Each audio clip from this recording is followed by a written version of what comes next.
The Sports Desk at the Columbus Dispatch presents the BuckeyeXtra Basketball Podcast. With your host, Ohio State basketball beat writer Adam Jardy. Brady Batiste, get me the rock. Here it goes. Up and away. Slam jam bam. And now he does a little dance. Now, the BuckeyeXtra Basketball Podcast. Hello, everyone. This is Adam Jardy from the Columbus Dispatch. Today is Tuesday, December 23rd, 2025. It is my official duty to welcome you in to episode 518 of the BuckeyeXtra Men's Basketball Podcast. Welcome to Jubilation City. Welcome to the Jerome Schottenstein Center. I'm here about an hour and a half, 2 hours removed from Ohio State closing out the mid-major portion of its non-conference schedule. The Buckeyes today took care of business against visiting Grambling State, earning an 89-63 win, a game the Buckeyes trailed for a total of 19 seconds. It was essentially one possession, down 5-4, and then Devin Royal scored on a drive from the left corner, put Ohio State ahead 6-5, and then the Buckeyes would lead by as many as 28 points in winning by 26. And we got a couple things here to talk about. This obviously, like I said, last mid-major tune-up. This is a Grambling State team that picked in the, I think, 7th in the SWAC, which is one of those conferences, one of the few that just sounds so much better when you abbreviate it than when you actually say the whole name. Like Southwestern Athletic Conference, boring. SWAC, awesome. So as far as this game goes, and kind of as far as like where things stand right now, the Buckeyes will be off for essentially 10 days. They will have a couple of days off before returning to campus and starting practice to begin what normally would just be exclusively Big Ten play from here on out. But there is the Valentine's Day game against Virginia in Nashville. So it's kind of weird to think about, 19 games left here in the regular season, all high major games. Ohio State is done with games like this. And I think there wasn't a lot to necessarily learn about Ohio State in this matchup that was not directly impacted by what we had just witnessed on Saturday in Atlanta. I think everything about this game that was interesting hinged on what would the Buckeyes look like coming out after having taken such a heartbreaking loss on such a big stage, and then coming back and playing at home against a team that I don't know how many people in the arena could have named you. If you'd have put the over-under on 0.5 Grambling State Tigers fans in the arena could name, I don't know, 10%. Like this is not a marquee opponent. These are games that can be tricky given the time of the year and given the quality of team you're playing, and just the fact that the Tigers. Let's see. Now, not objectively bad, but Grambling State 246th at KenPom, came in at 5-6. One of those wins was against a non-D1 team. Best win coming in was against Hampton last time out. So this game to me was only interesting in the context of how would Ohio State respond to the North Carolina game. And then what sort of things can they take from this that will impact going to Rutgers on January 2nd to resume Big Ten play, and then just build potentially from there. So I've got a few thoughts on all that. We'll run down some numbers here in the box score that jump out to me. First is that Ohio State got a little bit of bench production this time. As Jake Diebler joked after the game, they had nowhere to go but up after getting 0 bench points against North Carolina. All 5 of Ohio State's starters scored in double figures, led by John Mobley Jr. with 20 points. He was my number one takeaway from this game. We'll talk more about him in a moment. He had 20 points, 4 assists, no turnovers, played 29 minutes, 46 seconds, 5 of 8 from 3. So he had 20. Bruce Thornton had 18 on 10 shots, and he was 0 of 3 from 3. So Bruce Thornton was 6 of 7 from 2, 6 of 7 from the free throw line. He had 4 rebounds, 3 assists, and a turnover. Devin Royal had 16 and 4. He was 8 of 10 from 2-point range, 0 of 3 from 3. You might be picking up on a pattern there. 3 assists, 3 turnovers. Amari Bynum in his second career start had 12 and 9, just finished shy of a double-double, 3 assists, 4 turnovers, and Christoph Tilley had 10 points, 2 rebounds, 3 assists, 3 turnovers, and blocked 2 shots. Off the bench, Brandon Knoll played 22 minutes. He had 6 points, 3 rebounds, 3 assists, 2 turnovers, and also scoring off the bench. Tayson Chapman had 4, Colin White had 2, and Ivan Yagovin had 1 point. So that gave Ohio State 13 bench points. Ohio State did turn it over 14 times in this game. 10 of those were in the first half, and some of the numbers, like the turnovers, were just piling up early in this game, where Ohio State's 5th turnover came with 12:55 to go in the first half.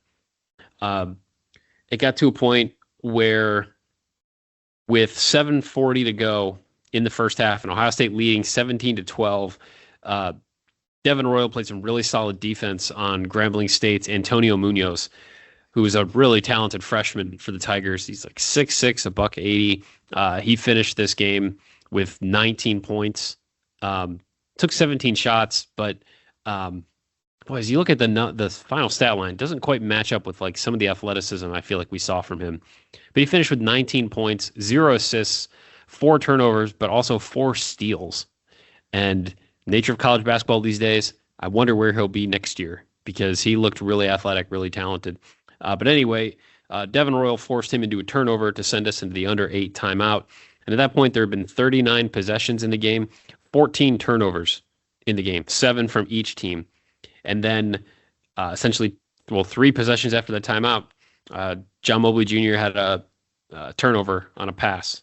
Although I guess they didn't credit him with the turnover because he finished with 4 and 0. But I wrote down Mobley turnover on a pass. That was Ohio State's 8th turnover. It was an issue at times for Ohio State. And then the offense really picked up around the midpoint, or the midpoint of the game. End of the first half, beginning of the second half.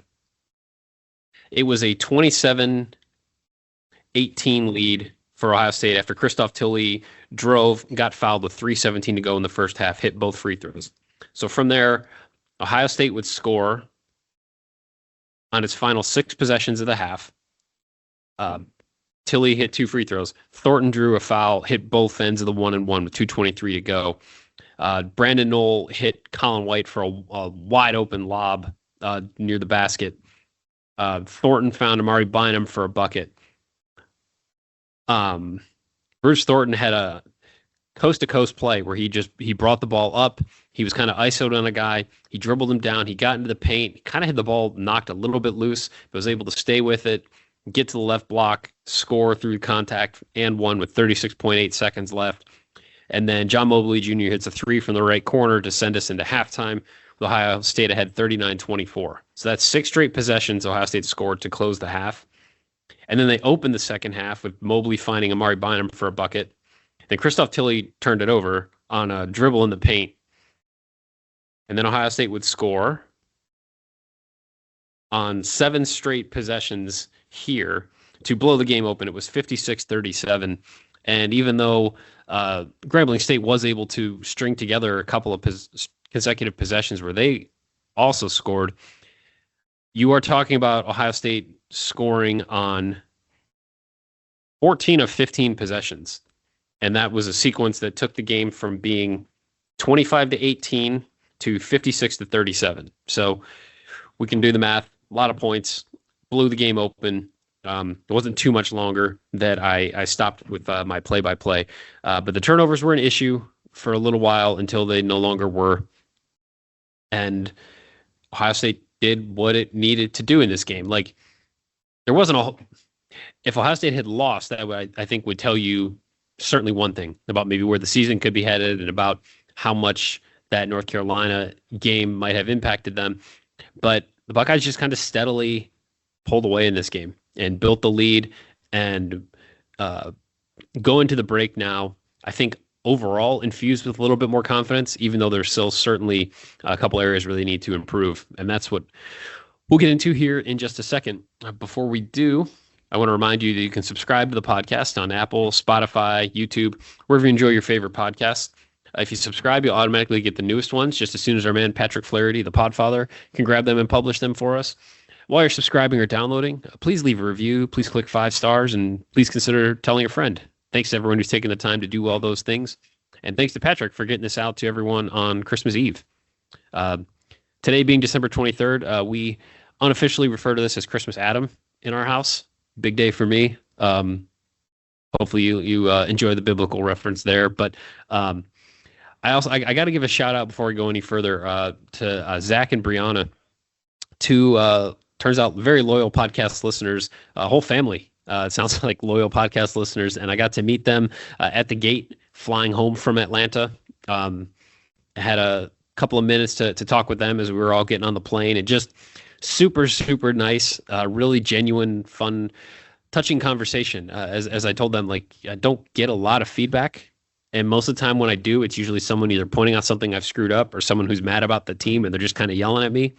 So it was just genuinely nice to get to spend a couple of minutes with them and get to meet their kids, and just really appreciated the kind words and the opportunity to get to say hi. It was a good trip in that regard. I mentioned like longtime listeners, Tom and Jane, got to meet them again and spend a little bit of time with them before the Ohio State game, and just genuinely enjoy getting to meet some of you and put some faces with names and realize that, like, throwing out content and doing things, and like just to know there are people out there that appreciate, that listen, that enjoy it, I guess. And so I just want you all to know how much I appreciate that stuff. So thanks for saying hi.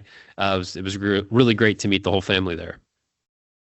So as far as this game, and as far as what I think really matters for the Buckeyes coming out of it, I think the biggest thing is the fact that Ohio State got John Mobley Jr. going from three.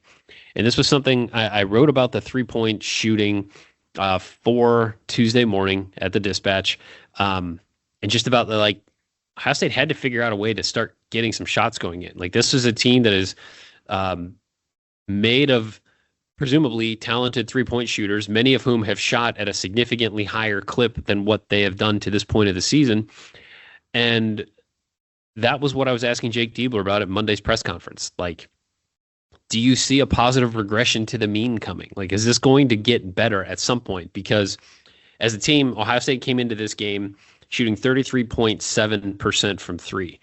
And while that's not like abjectly terrible, it's lower than what Ohio State was at last season. And that's not where this team was expected to be. There's enough guys on this team that have proven they at least have a baseline 3-point shooting ability that they've not hit yet this season. And so when I talked to Jake Diebler about that, he spoke at length about how their percentages on paint touch threes versus non-paint touch threes are significantly higher, and they're taking fewer of those. So he talked about, if we could, it's just like when you, instead, like if you miss a three, go down and then give up a three, like a 6-point swing.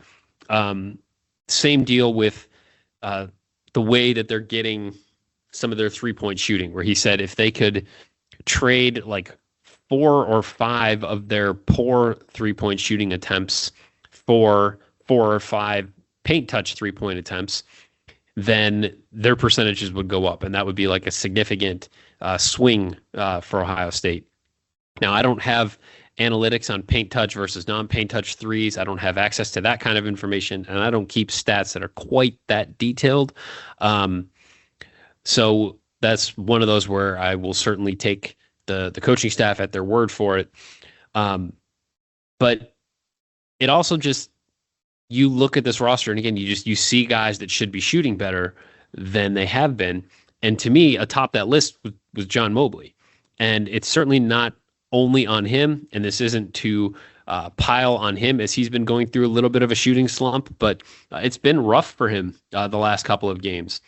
So he was 4-9 against Mount St. Mary's on November 25th. He's shooting 39.5% from three, which is better than his freshman year when he was at 38.5%.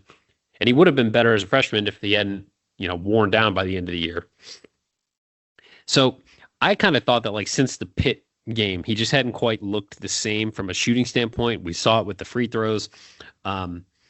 But starting with the loss at Pitt, against high major competition, these last 5 games for Ohio State, he was 8 of 27. That's 29.7%. He's a better shooter than that. We saw that last year. We have a whole season's worth of data that tells us he's not a 29% three-point shooter. So in this game, it was really notable to me that after missing his first 2 3-point attempts, one of which was he missed pretty badly, he ended the first half by burying an in-rhythm corner 3 from the right corner after Bruce Thornton had kind of gotten to the paint and then kicked it out. And it was just a no doubt about it, swish, half ends 4 seconds later. He's 1 of 3 from 3, has 5 points in the first half. But just, it looked like the way John Mobley would shoot last season, or even at the beginning of this season, where you just assume it's good. Like, I know warm-ups aren't the same thing as games, but like you watch him warm up and it just looks so effortless. And you see him in practice sometimes and it looks so effortless. And then it felt like in some of these recent games, it has looked very hard. And some of that, I think, has been then he hasn't quite gotten the open looks that he got last year. I don't know how much they were calling for him this year compared to last year, how much they were scripting. But in this game, he got higher quality looks and he buried them. And he finishes the game 5 of 8 from 3. I think he made his first 4 in the second half. I'm going to double check this real quickly here because he finishes with 20 points, 6 of 10 from the floor, 5 of 8 from 3. So he hits the 3 with 4 seconds left. He hits a 3 with 18:10 to go. He hits a 3 with 11:30 to go. He hits a 3 with 10:57 to go. Hits a 3 with 9:02 to go. And then on the next possession, they foul him on a 3-pointer, and he makes all 3 free throws. So you were reminded in this game of the high-level shot-making ability that's there. And to me, that's the biggest thing you take out of a game like this is it didn't matter who Ohio State was playing today. You needed to see like some guys just kind of take a step and just remember they could do things. And I think that's one big thing for John Mobley Jr. coming out of this game is the reminder, like this was the 6th time now in his career that he's made 5 3-pointers in a game. That's his career high. But there's no way he comes out of this game with anything other than increased confidence and a renewed belief in his abilities that is going to be critical for Ohio State going forward because, like we said, it's all high majors from here on out. The level of competition, the size of the opponent, the physicality of the opponent, those things are all going to pick up. And for Ohio State to be its optimal version of itself, it needs John Mobley consistently making 3-pointers. I thought this was probably, off the top of my head, the best combined game we got from Ohio, the big 3, if we want to call them that. I mean, Thornton gets you 18, Mobley gets you 20, and Royal gets you 16. I thought each of them had moments in the game where they were just really impactful. I mean, that stretch where Ohio State scored in like 13 of 14 possessions or whatever it was. I mean, it's just like Bruce Thornton scores in the paint. Bruce Thornton scores in the paint. Like, just almost effortless. And there were moments in the first half when like things were kind of going a little bit sideways at times, and the Buckeyes weren't able to really pull away. I thought Devin Royal kept them in it. And I thought, he seems right now to be maybe playing at the highest consistent level. He's right there with Bruce Thornton. And before we move on, I guess I do want to point out because I think we've all kind of wondered, like, what would Bruce Thornton's minutes look like this year? Does Ohio State need to rest him more? What could he wear? Like, how's he going to hold up and withstand playing however many minutes a game again? And so he did come into this game. He's averaging, team high 36.1 minutes per game. Actually, coming into this game, he's the only Buckeye averaging more than 30 minutes a game. And now his high school coach, before they retired his jersey last week, he did talk about that and just said like he never came out of games, and that's just like who he is. But one thing I was looking at, and I had this in my post-game takeaways, is Bruce was shooting in Ohio State's first 9 games. So he was at 55.6% from three. He was 25 of 45 coming out of that loss to Illinois when he went 6 of 9 from deep. Well, in Ohio State's last 3 games right now, he is 1 for 14 from three. Tonight, or this afternoon, he goes 0 of 3. He was 0 of 4 against North Carolina, and he was 1 of 7 against West Virginia. So, just something to keep an eye on. I mean, I feel like there's a lot of guys that we're talking about positive regression to the mean. It's probably unreasonable for us to expect that Bruce Thornton was going to shoot 55% on the season. But you'd rather not have 0 for 4, 0 for 3, 1 for 7. But then again, he remains incredibly consistent and prolific from 2. Let's see, he is now up to, he's shooting 67.8% from 2. Bruce Thornton leads the team in 2-point field goal attempts, makes, and percent. He's at 44.1% now on the season from 3. That still also leads the team. He's at 85.2% from the line. He leads the team in that. So he continues to produce at a really high level. Perhaps that'd be another one of the benefits for Ohio State going into this break, is that he'll get a chance to maybe catch his breath a little bit and then get back to, like I said, not maybe shooting 56%, but not shooting 7% either. There's probably a happy middle ground that Ohio State can try to find in there somewhere. Amari Bynum in the starting lineup for Ohio State, and that looks like a thing that is going to remain the case. The Buckeyes, have talked about needing to have more energy and things like that, maybe starting off games, and they've struggled in some of those moments here these last couple of, 5-6 games. And that was one thing Jake Diebler talked about post game, that was Amari is able to bring them more energy and an infectious type of joy that he thinks helps them potentially get off to a better start. And that could also maybe allow Brandon Knoll to settle in a little more and not feel quite as much pressure to where he feels like he needs to come out and impact the game in a huge way and ends up not impacting the game at all. I thought this was, in general, a step forward for Brandon, who obviously did not score in the last game, but to finish with 6 points and 3 rebounds in 22 minutes. I mean, I would guess right now, if you said, will you take 6 and 3 every night off the bench for Brandon Knoll, I think Ohio State would take that.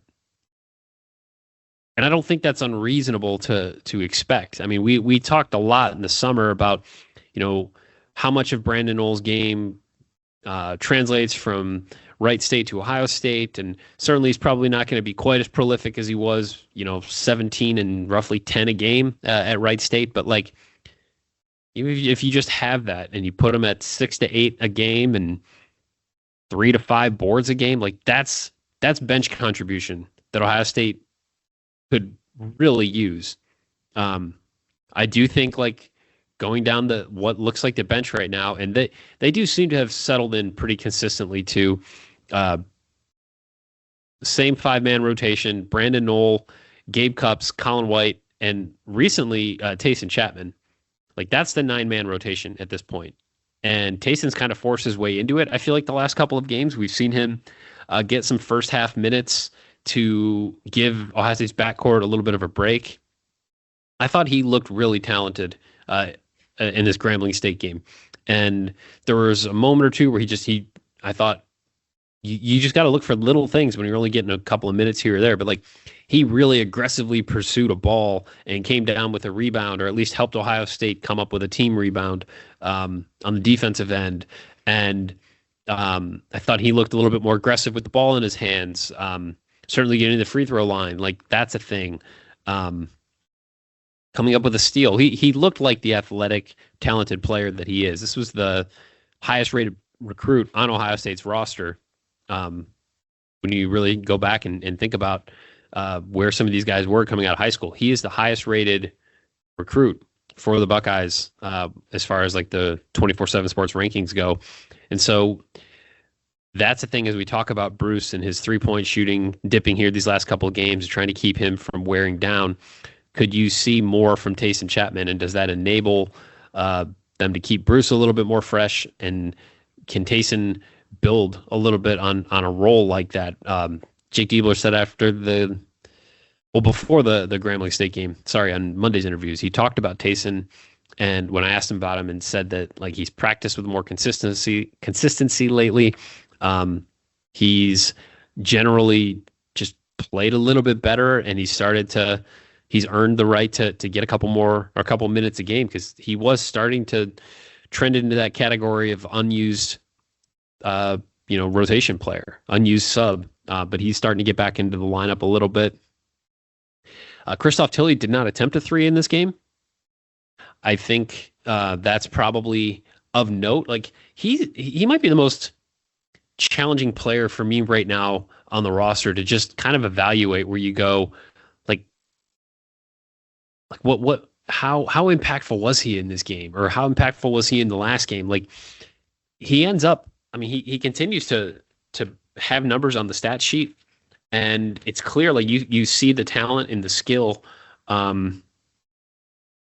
He had 12 and 10 against Carolina.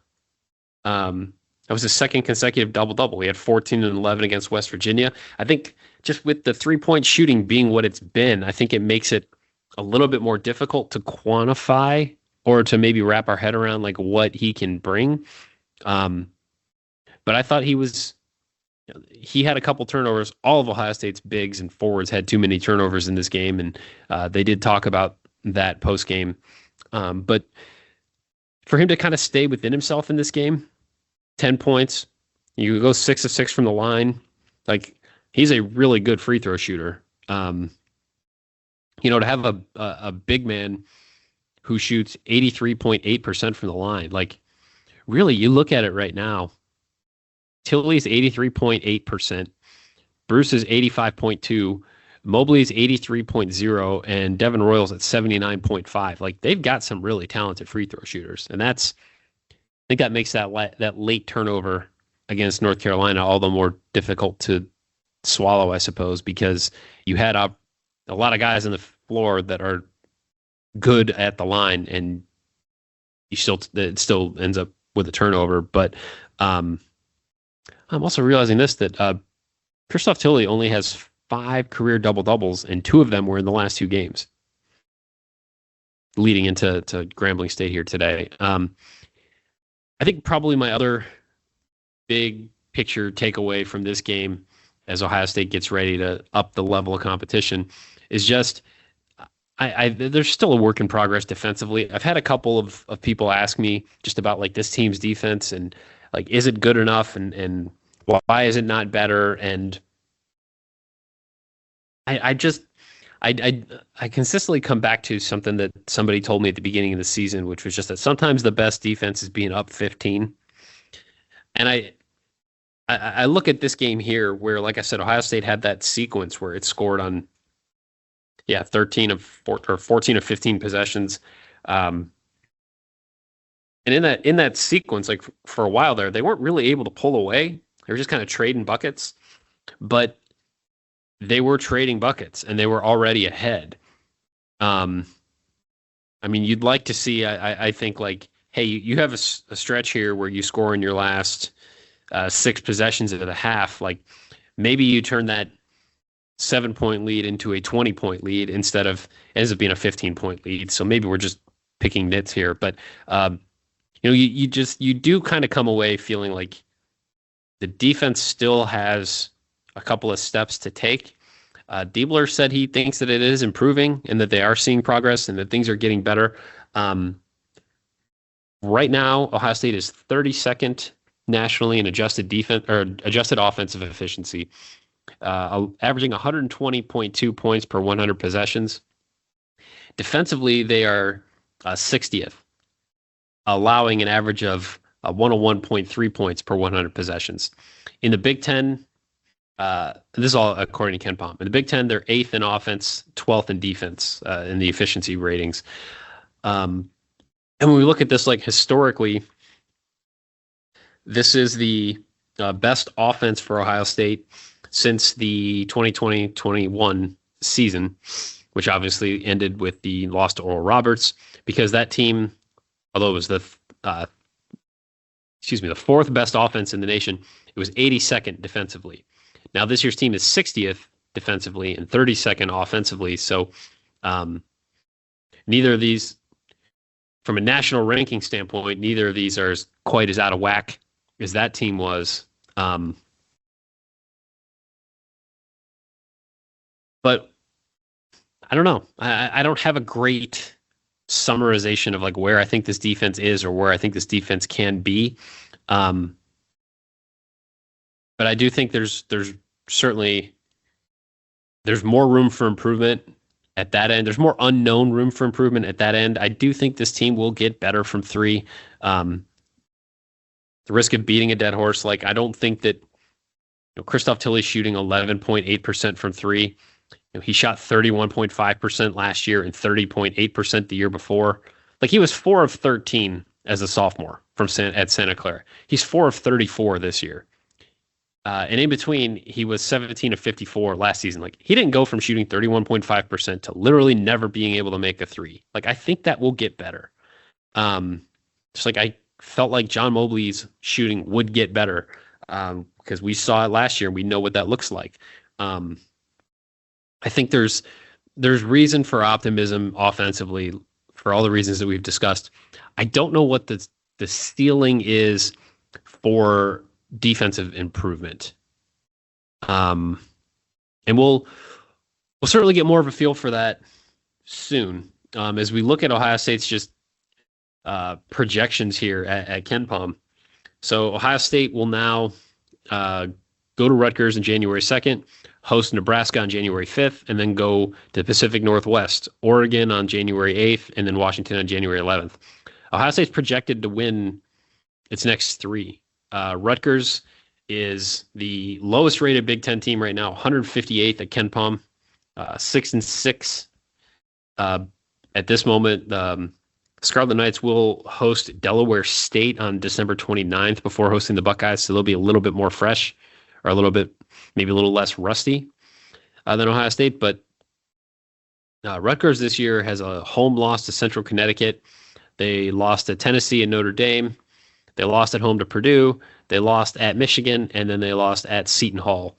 So their home wins this season are against Penn, American, Lehigh, Maine, and Rider. And then they also have a win against UNLV on a neutral. So Scarlet Knights are 191st in offense and 134th in defense, according to KenPom, and 18th in offense, 17th in defense in the Big Ten. So you kind of know what you're going to get, I think, from Rutgers. But that's for us to worry about later as we get closer to that game. I will be off here for a little while, taking a little bit of time here around the holidays to be with the family and unplug a little bit. Still fell short this year of my goal of using all of my vacation days. Perhaps 2026 will be my year. Still came up a little bit short, but there's always just so much going on, and I just do really enjoy this job. So looks like we'll have some sort of media availability before the new year. But this might be the last podcast until post-game Rutgers. I don't have one like in the can for next week necessarily. So if we don't talk between now and when I'm talking very late in the night into a microphone in a hotel in Edison, New Jersey, where I usually end up having to stay, and drinking a Diet Mountain Dew to keep going, I just want to say how much I appreciate all of you and how enjoyable this year has been. I love the feedback that I get from those of you that do take the time, and just hope that whatever you celebrate and whatever this month or this season looks like for you, I hope it's great. I hope you get a chance to unwind a little bit and just do something that you really love, be with some people that you love. I just hope it's a great time for you wherever you are, because I'm looking forward to hanging with the family and getting to experience some of that and just take in the joy of the season. So all my best wishes to all of you out there. I'm going to wrap this one up because I don't know that we need to go any longer. So As always, you can send along your questions, your comments, your love notes, your hate mail, and otherwise constructive criticism to me at Adam Jardy on Twitter or ajardy@dispatch.com. Thanks again for listening. Thanks, Patrick Flaherty, for getting this out to you. We'll talk again soon. So until then, be kind, take care. I hope you get all the records you ask for, and we will talk soon.